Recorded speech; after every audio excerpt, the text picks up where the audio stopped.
ini aku sering banget ngomong soal ini saat habis menjuri. Ada persepsi yang harus dirubah soal pembacaan puisi. Karena kebanyakan orang, termasuk saya dulu, diajarin sama ibu saya. Itu kayak gitu. Baca puisi itu, yang bagus itu kebanyakan orang akan bilang harus diteriak-teriakan, disedih-sedihkan, atau mendayu-dayu. Gak harus seperti itu. Baca puisi itu harus ke teksnya, melihat lagi teksnya itu berbicara tentang apa. Misalnya kerendahan hati. Gak semuanya juga harus diteriak-teriakan dari awal sampai akhir. Tapi ada juga dinamika-dinamika. Karena di setiap bait, di setiap baris di dalam puisi itu punya makna yang juga beda-beda. Kalau misalnya diteriakin terus semuanya, itu nggak akan sampai pesannya. Yang paling sering, aku tuh sering banget nyontohin dengan puisinya Sapardi misalnya, karena ini puisi yang paling dikenal, banyak dikenal. Misalnya yang aku ingin mencintaimu dengan sederhana, dengan kata yang tak sempat diucapkan kayu kepada api yang menjadikan api. Itu puisi.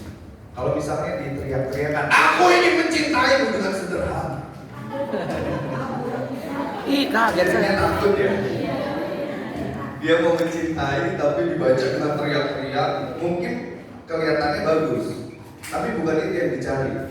Bukan semakin teriak atau semakin berekspresi atau semakin banyak gerak, bukan itu. Tapi balik lagi ke kata-kata di balik puisi itu.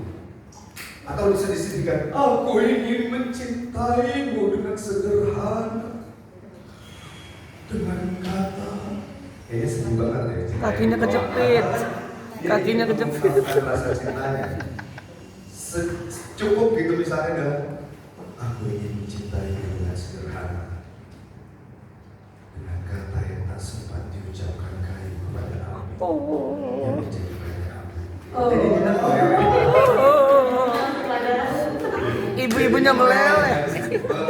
Sama seperti semua puisi, misalnya yang adik-adik bawain. Jadi Meleleh misalnya. nggak setiap puisi itu harus diteriak-teriakan, disedih-sedihkan atau berdayu-dayu. Nah ini yang paling sering diajarkan. Termasuk saya juga dulu diajarin sama guru saya kayak gitu.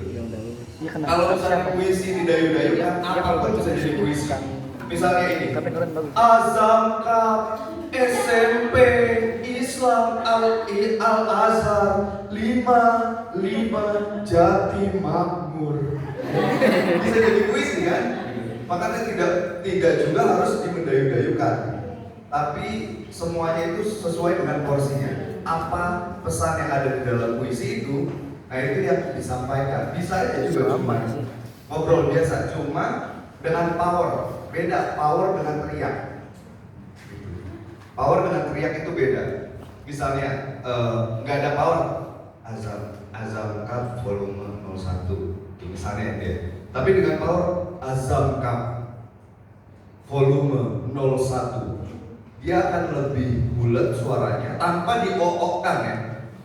Mau diokkan, kalau misalnya dia nggak ada power, jadi cuma Azam Cup volume 1, jadinya gitu. Itu jadinya cuma diokokkan, tapi beda. Kok dengan power itu beda.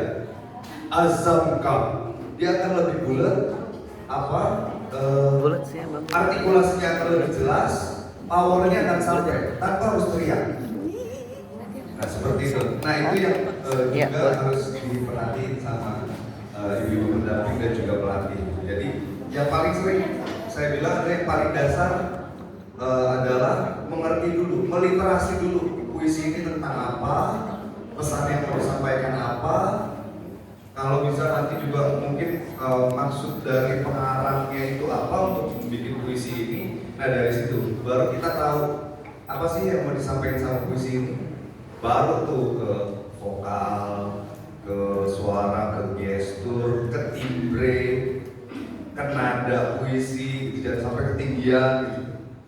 Dan sampai juga kerendahan, sampai ke situ, sampai ke intonasi dinamika yang menguatkan isi puisi itu. Itu aja Pak. Iya, terima kasih Mas Irfan Hakim ya. Jadi Irfan Hakim ini rekan saya juga Bu, kami dari lawan jadi kawan. Kami lomba puisi di kampus yang sama, juara nasional bersama, walau beda tahun saja. Jadi kami berproses bersama. Dan ini rasanya sudah jadi tugas kita ya Cim ya. Saya panggilnya Acim untuk meluruskan pakem-pakem lama yang mungkin keliru dipahami oleh para bapak ibu guru. Bapak ibu saya lomba dari kelas 1 SD, lomba baca puisi. Dan sampai sekarang saya masih suka lomba baca puisi. Dan melatih juga, menjadi juri juga. Dulu saya tidak punya pelatih. Jadi saya bisa menang-menang itu dari pengalaman yang saya dapat sendiri. Nah, kalau saya melatih anak-anak SD, saya itu biasanya begini Bu. Ketika nanti saya sama dengan Mas Irfan Hakim ya, lebih ke Bapak Ibu gurunya nih.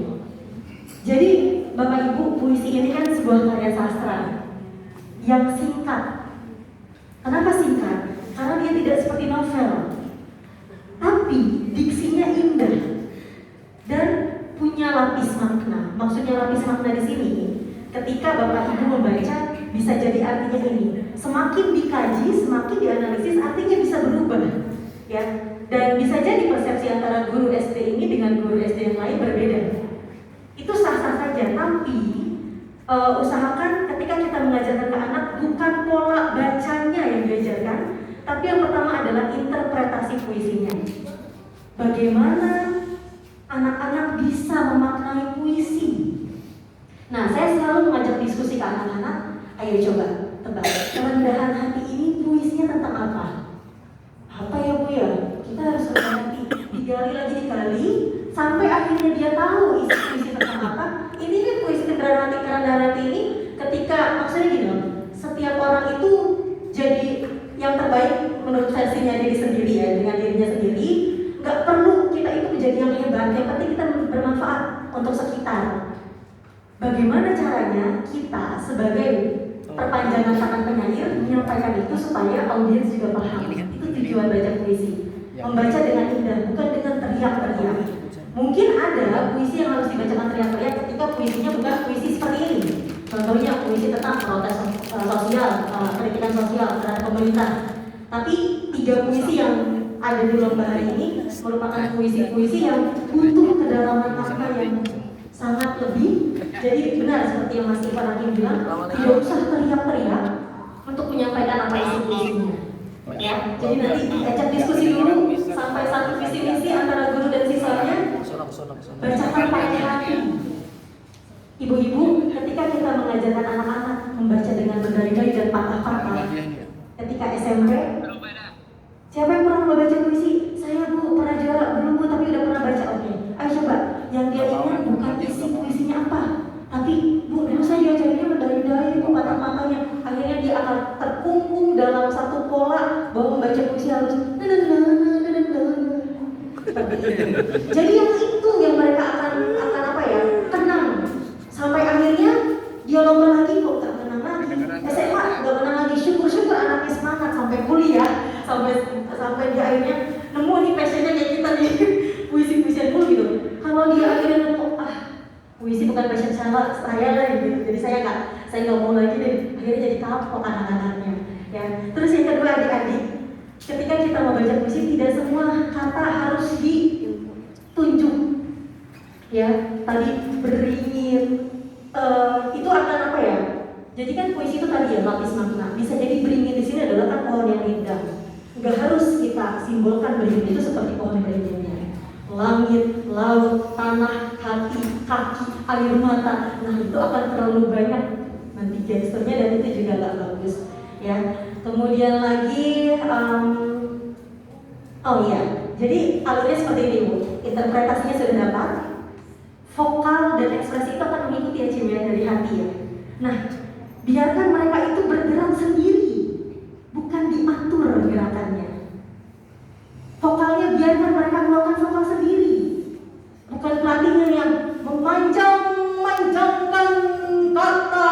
Akhirnya anaknya nggak bisa ngikutin, ketahuan gitu. Ini pelatihnya yang membentuk mereka seperti itu, bukan hatinya yang memang ingin berpuisi seperti itu ya. Jadi kalau pelatih berdua tipikal yang memang akan melihat sampai apa kepada kami dan para audiens, dan saya yakin ibu-ibu juga sebenarnya bisa merasakan pada hati ya. Mungkin itu saja ya, semangat terus adik-adik ya, bagi yang menang tetap berusaha, bagi yang kalah ini bukan akhir, tetap semangat. Kak Ayu dan Kak Aci masih tetap ikut lomba sampai sekarang ya. Ya mungkin sekian. Wassalamualaikum.